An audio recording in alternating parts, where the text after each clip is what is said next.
자, 많은 분들이 알고 계시는 것처럼 이 피프티 사태가 안성일 씨와 백이사의 경찰 조사와 함께 더불어 이 피프티 전 멤버였던 삼푼이들의 앞으로의 충격 행보가 또 예고가 됐습니다. 아직도 정신을 못 차린 게 아니냐라는 비판들도 상당히 많이 쏟아지고 있고, 이 삼푼이 멤버들은 돌아오지 못한 게 아니라 돌아오지 않은 것 같다라는 이야기까지 지금 쏟아지고 있는 현재의 상태입니다. 지금 이 기사의 제목을 보면 이렇게 적혀져 있죠. 피프티 3인 싸울 의지가 사라졌나? 항고 이유서도 안 냈다. 맞습니다. 아시는 것처럼 이 삼푼이 멤버들은 항고 이유서조차 제출하지 않고, 아시다시피 그냥 항고가 기각 처리되었습니다. 그 기각 처리되었다라는 내용이 엄청나게 뉴스 기사 보도로 쏟아졌죠.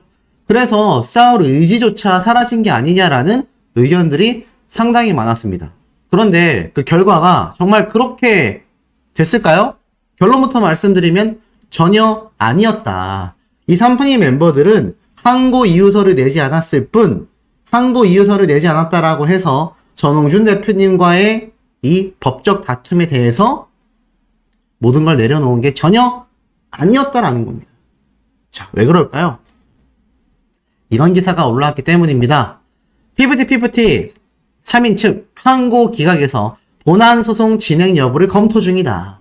야, 이 삼푼이 멤버들 지금 본안소송을 검토 중이다 라는 기사까지 올라오게 됐습니다. 너무 충격적이지 않습니까? 내용을 좀 한번 살펴볼게요. 단독 기사가 이렇게 올라왔습니다. 그리고 이 피프티 전 멤버들의 삼푼이들의 법률 대리인, 법무법인 바른 측에서 직접 인터뷰를 또 했어요. 항고 기각은 매우 이례적이다. 멤버들과 상의하겠다. 라고 이야기를 했습니다. 자, 한번 살펴볼게요. 걸그룹 피프티의 전속계약 가처분 소송에서 법원이 항고심에서 어트랙트에 손을 들어준 가운데 멤버들의 변호인이 짧게 입장을 전했다 라고 말합니다. 항고가 기각 처리된 거죠. 분명 서울중앙지방법원 제50민사부에서는요, 지난 8월 28일 피프티가 어트랙트를 상대로 낸 전속계약 효력정지 가처분 신청에 대해서 기각 결정을 내리며 정산자료 제공 의무 위반이라고 단정하기가 매우 어렵고, 건강관리, 배려 의무 위반도 충분한 소명이 됐다고 보기 어려우며 더기버스와의 업무 종료가 전속계약 위반은 아니다 라고 이 기각 이유를 밝혔습니다. 이에 대해 피프티의 법률 대리인이었던 법무법인 바른 측이겠죠? 이렇게 이야기를 했어요. 스타뉴스에 입장을 전했습니다. 항고 이유서를 안 내려고 한 것이 아니었다. 내려고 했는데 다소 이례적으로 이렇게 빨리 기각 결정이 났다. 재판부 변동도 있었고 키나가 가처분 취하서를 제출한 와중에 항고 이유서 접수 시점을 보고 있었다라고 이야기를 합니다.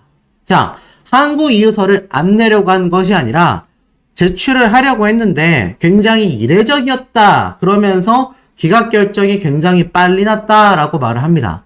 재판부도 변동되었고 키나가 가처분 취하서를 제출하면서 이 접수 시점을 살펴보고 있었다. 이게 얼마나 어처구니가 없는 소리이냐면, 자, 보세요. 자, 피프티 멤버들이 애시당초 항고를 접수를 하게 되면서 이 당시 때 많은 이야기들이 당시에 쏟아졌습니다. 어떤 내용들이 쏟아졌습니까? 이 항고 사유서 자체가 이 기각 처리가 나기 이전에 이미 돌아가지 않겠다. 항고를 돌입하겠다. 요 기사, 이게 언제 올라왔을까요? 기각, 그래도 안 돌아갑니다. 피프티 항고 돌입이라고 디스패치 기사가 이 당시에 올라왔습니다. 이때 기사 날짜가 잘 보셔야 돼요, 여러분. 8월 30일입니다. 8월 30일. 8월 30일인데 오늘 며칠이죠? 10월 25일입니다. 자, 항고 기각 기사가 우르르 쏟아진 게 언제입니까? 24일 어제입니다. 아니, 그럼 상식적으로 8월 30일부터 10월 24일까지 시간이 얼마나 걸린 거죠? 최소 2달 가까이의 시간이 흘렀습니다. 최소 50일 가까이의 시간이 흘렀어요. 그 시간 동안 지금 여기에서 말하는 것처럼 항고 이유서를 안 내려고 한 것이 아니었다. 내려고 했는데 기각 결정이 빨리 났다? 아니, 이해가 가질 않습니다. 모르겠어요. 이 법률대리인이 직접 한 얘기이기 때문에 저보다 뭐 법적으로 훨씬 더 뛰어날 거라고 생각합니다. 근데 이 통상적으로, 상식적으로 항고 이유서를 내지 않으면요, 당연히 기각 결정은 빨리 납니다. 가처분도요, 평균 3개월 이내에 결정이 납니다. 그리고 이와 더불어서 가처분에 대한 재판 판결이요, 3개월을 넘어가는 경우 자체가 잘 없어요. 그런데 본인들이 항고를 해놓고 항고 이유서조차 제출하지 않은 상황에서 거의 2달 가까이의 시간이 흐르는 동안 기각이 나지 않을 줄 알았다? 말이 안 되지 않습니까? 왜냐면 이 재판부에서 볼 때 분명히 앞선 내용에서 가처분 기각 처리가 된 판결에 대하여 항고를 했으면 항고를 한 결정적 이유, 항고 이유서가 나와야 될 거 아닙니까? 항고 이유서가 나오지 않으면 재판부 입장에서는 기존에 있었던 판결과 다를 바 없는데 항고를 한 이유도 딱히 없네? 그럼 당연히 기각입니다. 근데 과연 이 법률 대리인 측에서 이걸 몰랐을까요? 저는 정말 이해가 가질 않습니다. 그렇다면 이렇게 말한 이유는 2가지로 지금 판단되고 있어요. 첫 번째는 무엇이냐? 항고 이유서를 일부러 내지 않았다. 근데 그 일부러 내지 않은 이유가 2가지 있다는 겁니다. 첫 번째는 무엇이냐면 많은 누리꾼들이 예측한 것처럼 이 멤버들이 굳이 항고라는 퍼포먼스를 벌인 데에는 복귀하는 데 있어서 유리한 고점을 잡고 싶었다. 유리한 고점을 잡아서 조금이나마 뭐 지분 배분율을 바꾼다던가 아니면 뭐 황당무계하게도 대표님을 보지 않는 조건으로 뭐 돌아간다던가 말도 안 되는 이유를 다 포함해서 자신들에게 최대한 유리하게끔 이 사태를 끌고 나가려고 한 퍼포먼스다. 그래서 항고에 돌입하고 6차 입장문까지 내지 않았습니까? 상식적으로 말이 안 되는 게 6차 입장문 내는 기간 동안 제가 볼 때는 항고 이유서 내고도 남았을 것 같습니다. 항고 이유서라는 게요, 한 번만 내고 끝나는 게 아니라 일단 제출하고 여러 번 반복 제출할 수 있는 걸로 알고 있습니다. 새로운 내용이 추가될 때마다 재판부에 일단 제출을 해볼 수는 있어요. 물론 그게 심리에 포함되는지 안 되는지는 알 수 없습니다만. 그런데 2달 가까이 항고 이유서를 한 번도 내지 않다가 이제 와서 이례적으로 빨리 났다고 말을 한다? 가처분 결과보다요, 항고가 기각되는 결정이 더 빠릅니다. 왜냐하면 이미 그 판결에 대해서 받아들이지 않겠다라고 항고를 한 거지 않습니까? 그러려면 재판부의 이 판결을 뒤집으려면 항고를 한 이유가 절대적으로 필요합니다. 만약 항고 이유가 절대적으로 필요하지 않은 가운데에 시간이 흐른다? 당연히 빨리 기각 결정이 나죠. 그리고 2번째, 이들이 애당초 항고는 말 그대로 퍼포먼스에 불과했다. 또 다른 전쟁을 준비하고 있었다라는 겁니다. 자, 그 내용이 이 인터뷰에 나옵니다. 자, 그러면서 일단 어트랙트와의 전속계약 해지에 있어서 양측 모두 해지를 한다라는 의사는 같아졌다. 이제는 기책 사유가 누군가에게 있는가를 두고 손해배상 본안 소송이 진행되지 않을까 한다. 이는 재판부에서도 언급한 부분이다. 아직 우리 쪽에서 먼저 소송을 제기할지에 대한 여부가 결정되지는 않았다.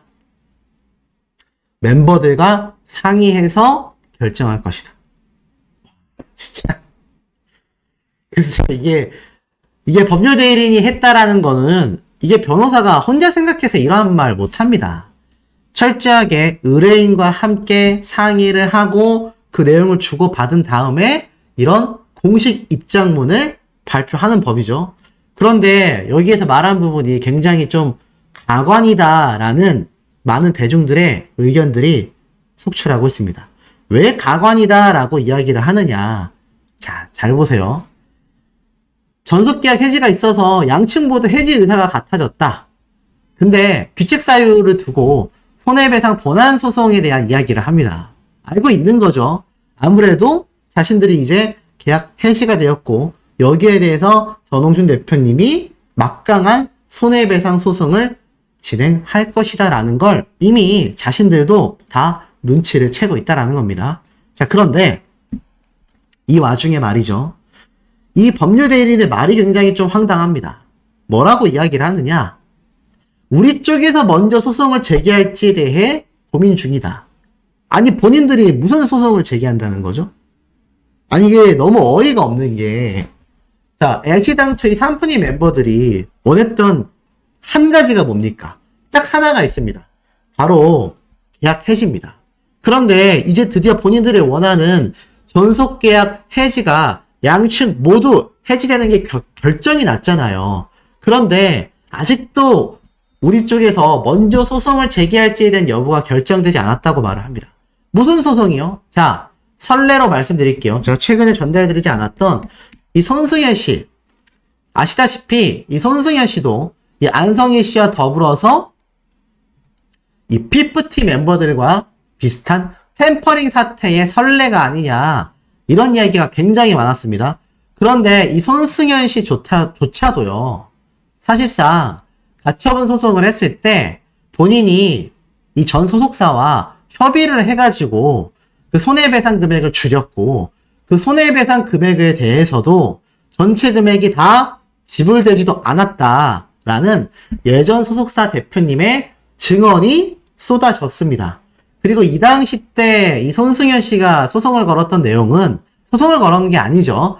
가처분 소송에 대한 내용은 지금 보면 자신들은 굉장히 소속사가 부실했다라고 이야기를 했고, 그 과정에서 템퍼링으로 의심받는 안성희 소속사의 직원은 법정에서 매니지먼트 업무를 보지 않고 그냥 픽업만 해줬다. 불쌍한 동생을 도와달라라고 해서 손승현 씨를 만났을 뿐이다 라고 출퇴근에 도왔던 이야기를 어처구니 없는 말로 증언하기도 했습니다. 그런데 그조차도요, 이 정산 문제에 대해서 결국 전속계약 해지를 들고 나왔을 뿐이지, 이 손승현 씨 측에서 먼저 예전 소속사에게 별도의 소송을 건 적이 없습니다. 왜냐면 이러한 문제가 있으니 나는 가처분 소송을 통해서 계약 해지를 원합니다. 그리고 끝이에요. 오히려 빨리 계약 해지가 되면서 뭐 이 손승현 씨에 관련된 투자 비용, 뭐 광고 계약, 방송 출연 여러 가지가 있지 않겠습니까? 거기에 대한 손해배상 금액을 손승현 씨와 조율하다가 금액을 줄였고, 그 금액을 다 내지도 않았던 것이 손승현 씨다라는 주장을 예전 소속사 대표님이 했죠. 그런데 이걸 보세요. 우리 쪽에서 먼저 소송을 하겠다. 아니, 무슨 소송이요? 저는 정말 이해가 1도 되지 않습니다. 애시당초 본인들이 지금 전홍준 대표님에 대해서 업무상 배임, 횡령, 말도 안 되는 형사고발을 또 강남경찰서에 했지 않습니까? 근데 많은 변호사들, 전문가들, 언론사에서조차 그것은 횡령 배임에 속하지 않는다라고 이야기를 하고 있습니다. 그런데 보세요. 이런 상황 속에서도 이들은 본인들이 먼저 전홍준 대표님을 또 고소하겠다, 소송하겠다, 지금 이렇게 엄포를 놓은 것과 다를 바 없습니다. 멤버들은요, 산푼이들은요, 이번 가처분 신청이 어트랙트가 계약을 위반하고 신뢰관계 파기를 야기에 따른 조치다. 법률 대리인은 그간의 여러 문제점을 지적하며 시정을 요구하는 서한을 발송했지만 어트랙트는 요구사항에 대한 해명 노력 없이 지속적인 언론 보도를 통해 멤버들의 명예를 실추시키고 있다. 멤버들은 어린 나이에도 불구하고 주체적으로 생각하고 행동하도록 노력해왔다. 부모들과 충분히 상의한 후 법률 대리인의 조력을 받아 문제 제기에 이뤘다. 그럼에도 어트랙트가 계약 위반 사항에 명확한 설명을 하지 못하며 외부 세력에 의한 강탈 시도라며 멤버들의 목소리에 귀 기울이지 않고 멤버의 수술 사유를 당사자 협의도 없이 임의로 공개하는 모습을 보며 큰 실망과 좌절을 산푼이 멤버들이 했다. 멤버들은 어트랙트가 투명하지 않은 정산, 활동이 어려운 건강 상태를 밝혔음에도 일방적으로 강행하고자 했던 모습 등 계약상의 의무를 이행하지 않은 여러 사정에 대해 문제를 제기했다.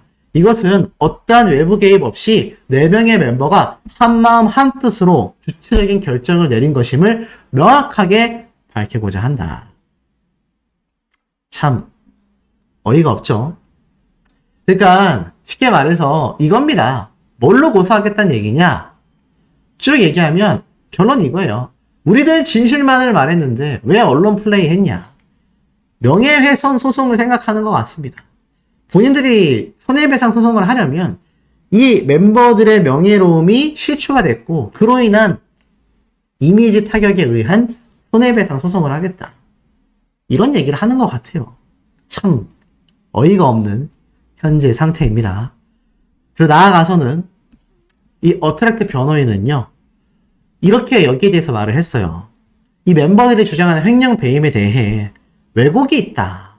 그리고 스타크로 ENT와 멤버들은 이미 계약을 했고 어트랙트를 따로 설립하여 전속 계약을 이어갔을 뿐이다. 채권자도 동의를 했고 회사는 영업 양도가 된 것이다. 거래 구조에 대해 대표의 배임 운운은 지나친 상상이다. 스타크로 ENT에 들어오는 매출액이 의도적 누락이 아니라 시간적 차이 때문에 집계가 늦어진 것이고 외주업체 더기버스의 실수 때문에 누락이 됐을 뿐이다 라고 했지만 글쎄요. 그럼에도 불구하고 이 삼프니 멤버들은 그저 오해와 비난 속에 차마 말로 표현할 수 없는 참담함을 느끼며 하루하루 힘겹게 보내고 있다. 과도한 비난을 걷어달라고 덧붙였습니다. 하지만 키다라는 멤버가 돌아오고 안성일 씨가 조사를 받게 되면서 이 모든 사태가 그야말로 최악으로 지금 본인들에게 흘러갔을 뿐이라는 거죠. 그러니 이제 최후의 아마 모습을 보이고 있는 것 같습니다. 참 어이가 없고 이러다 보니 생떼 수준의 항거였다. 하지만 이것이 또 기각 처리가 됐다. 피프티 3명은 결국 강제 은퇴의 초읽기에 나섰다. 자, 이런 말들까지 나오고 있습니다. 강제 은퇴되게 생겼다라는 얘기예요. 쭉 내려보면 뭐라고 이야기를 하고 있느냐. 이렇게 언론사에서 보고 있습니다. 가수를 안 하면 안 했지. 어트랙트로 돌아갈 일은 없을 것이다. 이 주장을 하며 끝까지 싸울 것을 주장한 이 삼프니 3명은요.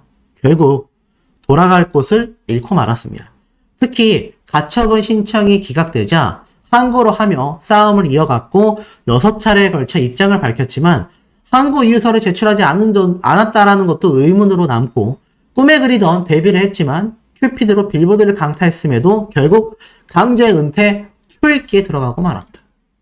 이게 지금 팩트 아니겠습니까? 자, 더불어서 이 더기버스 안성희 씨는 어떻겠습니까? 이틀 연속 경찰 조사를 하고 오후 2시에 또 경찰서에 출두를 했습니다. 자, 어제 같은 경우 굉장히 늦은 시각까지 조사가 이루어졌다라는 일각에서의 이야기가 쏟아지고 있습니다. 당연히 혐의는 인정하지 않았고 묵묵부답의 모습을 보였다라는 언론사의 기사가 이렇게 적혀져 있습니다. 과연 이 안성일 씨 2번째 경찰 조사에 출석을 했고 또 엄청 늦은 시각까지 경찰 조사를 받게 됩니다. 그런데 이 안성일 씨의 2번째 출석에 의한 경찰 조사 이게 끝나고 나면 바로 다음날 또는 금주 내에 빠르다면 경찰 측에서의 입장이 발표가 되지 않을까 싶습니다. 왜냐하면 이번 피프티에 특히 안성일 씨의 경찰 조사 그리고 백진실의 경찰 조사는요. 세간의 이목을 끌어도 너무 많이 끌은 상태입니다. 그러다 보니 어떻죠? 제 개인적인 생각이지만 굉장히 많은 언론 기사의 내용 쏟아질 겁니다. 기자들이 많은 이 담당 형사, 경찰 관계자에 대한 취재가 이루어질 것입니다. 아마 좀 더 커진다면 경찰 측에서 그냥 자체적인 기자 간담회를 가질 수준의 큰 사건이 되고 말았습니다. 첫 소환 조사를 끝내고 아무런 소식이 없다라는 불만이 있으신 분들도 계신데 통상적으로 보통 조사는 하루 만에 끝납니다. 그런데 이틀에 나눠서 조사가 된다는 것 자체가 이 안성희 씨와 배 기사에 대한 많은 증거에 대해 그리고 많은 이 교착점에 대해 철저한 내용이 이루어지고 있고 그 두 번째 경찰 조사가 끝나야 아마 공식적인 발표나 추가 내용이 공개될 것으로 보여집니다. 중요한 건 이 안성희 씨는 아마 자신의 변호인을 통해서 자신의 억울함 그리고 나아가 배기사가 됐건 산푼이 멤버들이 됐건 그들에게 자신의 혐의 또는 형량을 줄이기 위한 떠넘기기 또는 모르쇠로 일관한다라는 가능성이 너무나 많이 제기가 되고 있는 상태라는 겁니다. 더 중요한 건 특히나 이 사태가 전입가경으로 흘러가는 가운데 산푼이 멤버들은 강제 은퇴 초입기에 들어갔고요. 그럼에도 불구하고 본인들은 뭐라고 했습니까? 끝까지 간다. 본안 소송을 진행하겠다라는 겁니다. 이게 참 얼마나 어처구니 없는 일인 건지 이 사태를 우리가 왜 계속해서 끝까지 주목을 할 수밖에 없는 것인지를 보여주는 굉장히 핵심이라고 저는 생각이 드는데 우리 시청자분들의 많은 의견도 필요한 상태입니다. 백진실이라고만 검색을 해도 이미 이 배기사에 대한 신상 정보가 만천하에 공개가 되어 있습니다. 그런데 아시다시피 이 안성희 씨와 백진실 씨가 함께 경찰 조사를 24, 25일 날 확정되어 있었다라는 건 많은 분들이 잘 알고 있는 상태입니다. 그런데 이 첫 경찰 조사 날 배기사의 모습은 보이지 않았어요. 그런데 확실한 건 안성희 씨와 배기사가 나란히 앉아서 경찰 조사를 받지 않는다는 얘기입니다. 실제로 이 법을 잘 아시는 분들은 아시겠지만 이렇게 공범으로 보여지는 사람들을 함께 수사를 할 때는요. 절대 같은 장소에 앉혀놓고 수사하지 않습니다. 왜겠습니까? 검찰도 마찬가지죠. 무조건 두 사람을 분리해요. 두 사람을 분리해서 서로가 서로에 대한 진술을 쏟아내게끔 수사 과정을 진행시켜 나갑니다. 두 사람이 같이 있으면 입을 맞출 수 있잖아요. 그렇기 때문에 이 배기사, 한간에는 다른 루트를 통해서 들어왔다라는 말도 있지만 확실히 24, 25일 날 이미 경찰 조사가 확정되어 있는 상태입니다. 심지어 배기사는 이미 그 앞에 조사를 받았기 때문에 이번 추가 조사에서는 아마 배기사가 앞에 말했던 진술들에 대한 반박 또는 그것을 반하는 증거들을 경찰 측에서 제시했을 가능성이 어떻죠? 상당히 높다고 할 수 있겠습니다. 자, 그러다 보니 이 배기사와 안성희 씨의 진술이 어긋나는 순간 어떤 일이 벌어지겠습니까? 맞습니다. 이때부터 본격적인 서로가 서로에게 책임을 전가하는 상황이 벌어질 것이고 특히나 이 배기사가 중간에 무슨 자료를 삭제시켰고 광고를 거절했고 이런 모든 것들이 자료가 삭제됐던 것이 복구가 되면서 사회적으로 많은 일파만파 논란을 일으켰잖아요. 안성희 씨가 여기에 대해서 만에 하나라도 그건 배기사가 독단적으로 진행한 부분입니다. 라고 이야기를 할 경우 어떤 일이 벌어지겠습니까? 현재까지의 모든 혐의를 이 백진실 이사가 뒤집어 쓰게 될 수 있다는 거예요. 우리가 영화, 드라마를 봐도 결국 내부자에서 누가 먼저 배신을 합니까? 맞습니다. 밑에 사람이 오히려 배신하는 경우가 더 많습니다. 물론 오너가, 대표가 밑에 직원에게 책임을 전가하는 경우도 왕왕 존재합니다. 하지만 지금 상황에서 과연 백진실 이사가 안성희 씨에게 유리할 수 있을 만한 진술을 해줬을 리가 저는 좀 만무하다라는 생각이 들어요. 분명히 이 두 사람이 많은 얘기를 나누고 자신들에게 최대한 조금이나마 유리할 수 있는 진술들을 말하기 위해 많은 작전을 펼쳤을 가능성은 매우 높아 보입니다. 하지만 지금 두 사람이 입을 맞춘다 하더라도요. 지금 남아있는 이 산푼이들과의 만약 공범에 대한 증거까지 함께 드러나게 된다면 이건 걷잡을 수 없을 겁니다. 특히 전홍준 대표님이 들고 온 이 백진실 이사에 대한 고소장, 그리고 의견서, 그리고 참고인으로 왜 출석했겠습니까? 아시다시피 백진실 이사에 대한 혐의를 입증하기 위해 전홍준 대표님은 24일 날 직접 경찰서에 출석을 했습니다. 그러니 어떻습니까? 맞습니다. 상식적으로 이 전홍준 대표님이 들고 있을 백이사에 대한 엄청난 증거들이 결국 이 백진실 이사의 몸을 옥죄게 될 것이고, 이 백진실 이사는 결국 안성희 씨에게 유리한 진술 증언보다는 본인이 살 궁리를 할 수밖에 없어요. 생각해보세요. 지금 이번 템퍼링 사태에 가장 큰 반사 이익을 얻게 되는 것이 누굽니까? 백진실 이사일까요? 백진실일까요? 아닙니다.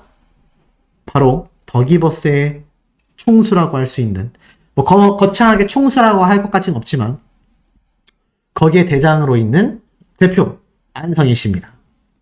그런데 백진실 이사가 굳이 모든 걸 뒤집어 쓰겠습니까? 그럴 리 없다는 거죠. 이미 내부 분열은요, 삼푼이들만이 아니라 더기버스 내에서도 엄청나게 벌어질 수밖에 없다는 겁니다. 키나라는 멤버가 이러한 말을 했죠. 자신도 지분율이 변경되고 오기재 학력, 허위 경력을 확인하고 나서 신뢰도가 떨어졌다. 근데 더 중요한 건 남아있는 삼푼이 멤버들마저도 뭐라고 했다고 했죠? 더기버스 안성희 씨에 대해서는 신뢰를 저버렸다고 했습니다. 아니 그럼 상식적으로 남아있는 지금 백진실 이사라던가 아니면 나아가서는 다른 더기버스의 직원들, 과연 이 안성희 씨에 대해 어떤 것을 옹호해 줄까요? 저는 현실적으로 굉장히 어렵다는 생각이 듭니다. 자, 이런 가운데에 이러한 말도 나오고 있습니다. 이 PFT 멤버들이 쏟아냈던 6차 입장문들 있지 않습니까? 근데 이 6차 입장문 결국에는 이러한 의미를 담고 있다고 해요. 가처분 항고 소송과 입장문 자체가 정산 배분율을 조정하려는 장깨에 불과하다. 삼푼이들 역시 다른 소속사를 가봐야 자신들이 무언가 다시 회생하여 복귀한다라는 건 어렵다라는 것을 알고 있을 거다. 결국 가처분 항고는 항고 이유서를 일부러 제출하지 않아 기각 처리되게 만들어 놓고서 기각이 되면 마지못해 이기는 척 복귀를 하고 입장문으로는 적당히 전홍준 대표님을 압박하며 7대3이었던 이런 정산 배분율을 5대5 정도로 바꾸기 위한 잔머리를 굴렸을 확률이 의심스럽다. 그런데 문제는 항고 기각 처리가 나오기도 전에 전속계약 해지를 먼저 통보해버린 거죠. 여기에 대해선 정말 이런 계획을 삼푼이들이 가지고 있었다고 하면 지금 복귀하여 전홍준 대표님에게 큰 힘이 되어주고 있는 키나라는 멤버가 미리 언지를 줬을 가능성도 존재한다. 지금 뭐 이런 이야기들까지 쏟아지고 있습니다. 그러니 어떻습니까? 삼푼이들끼리도 더기버스의 안성희 씨와 백이사도 아주 난전을 펼치고 있다는 겁니다. 이렇게 지저분한 싸움이 있을 수 없다라는 거죠. 그러면서 삼푼이의 7차 입장문에 대한 이야기도 누리꾼들 사이에서 나오고 있습니다. 그렇게 돌아오라고 하시더니 사전 통지 없이 계약 해지라니요. 이게 온당하다고 생각하시나요? 수많은 미담의 주인공이신 대표님이 맞으신가요? 저희는 무수한 질병 속에서 투자자들 앞에서 무엇이든 할 수 있다고 말씀하시는 대표님을 신뢰할 수 없었을 뿐입니다. 저희는 고작 20살밖에 되지 않은 아이들입니다. 돈 때문에 걸그룹을 만드신 분이라는 생각을 거둘 수가 없습니다. 나이가 어린 저희에게 고소를 예고하셨으니 저희 또한 물러서지 않고 전면전을 해야 한다고 생각하지 않으시나요? 자, 어떠세요? 글만 읽어도 고구마를 한 100개 먹은 것처럼 가슴이 꽉 막히는 느낌이 나시지 않습니까? 사실 이건 한 누리꾼이 작성한 7차 입장문이 이렇게 나오지 않겠냐라고 이야기를 예상한 부분이라고 합니다. 그러니 그럴듯하다라는 반응도 많이 나오고 있어요. 이쯤 되면 차라리 이 PFT 삼푼이 멤버들이 7차 입장문까지 내줘야 전홍준 대표님이 확고하게 망설이지 않고 이들에 대한 손해배상 소송을 더 확실하게 진행할 수 있을 거다라는 말까지 나오고 있습니다. 아직 전홍준 대표님은 정확하게 삼푼이 멤버들을 법적 조치하겠다라고 선포하진 않았어요. 다만 앞으로 이들에 대해 전속계약을 해지한 뒤에 어떻게 해 나갈지는 논의 중이다라고만 말을 했을 뿐인 거죠. 그러니 7차 입장문이 나오게 된다면 더욱더 심각해질 것이고 이러한 말도 있습니다. 아마 전홍준 대표님이 직접 고소를 시작하면 그때 또 7차 입장문이 올라올 것 같다. 그동안 언론에 비춰진 착한 얼굴은 모두 꾸며진 거짓이었나요? 이제 막 성인이 된 저희들에게 평생 일해도 갚을 수 없는 거액의 소송을 제기하신 건 너무 가혹한 처사라고 생각하지 않으시나요? 정말 이 모든 일들이 저희만의 잘못인가요? 대표님은 가슴에 손을 얹고 일말의 가책도 느끼지 않으시는 건가요? 저희는 선량한 모습으로 꾸며진 악마와 같은 대표님의 실체를 낱낱이 공개하겠습니다. 그럴듯하지 않습니까? 이제는 3편의 멤버들이 어떠한 형태로 7차 입장문을 낼지 충분히 예상이 간다라는 말도 쏟아지고 있습니다. 더불어서 피프티 2기가 되건 뉴 걸그룹 오디션이 되건 이 3편의 멤버들은 영원히 그 어디에도 등장할 수 없다 라는 비판이 쇄도하고 있는 건 확실한 것 같습니다. 이런 가운데 25일 두 번째 경찰 조사가 진행이 됩니다. 자, 이 두 번째 경찰 조사에서도 아마 백진실 씨와 안성일 씨의 황당무계한 진술은 계속 이어져 나갈 텐데요. 아마 거기에 대한 경찰의 공식 발표, 나중에 검찰로 넘어가 법원으로 넘어갔을 때의 많은 판결문들, 이 판결문들, 말도 잘 안 되네요. 우리의 상상을 초월하는 이들의 헛소리들이 굉장히 낭자되어 있을 가능성이 매우 높다고 생각하는데 우리 영상을 보시는 시청자분들 가끔 보면 너무 현명한 댓글들이 많거든요. 제가 다 일일이 답변을 못 드리지만 읽어보고 있다라는 것만 알아주시면 너무너무 좋을 것 같습니다.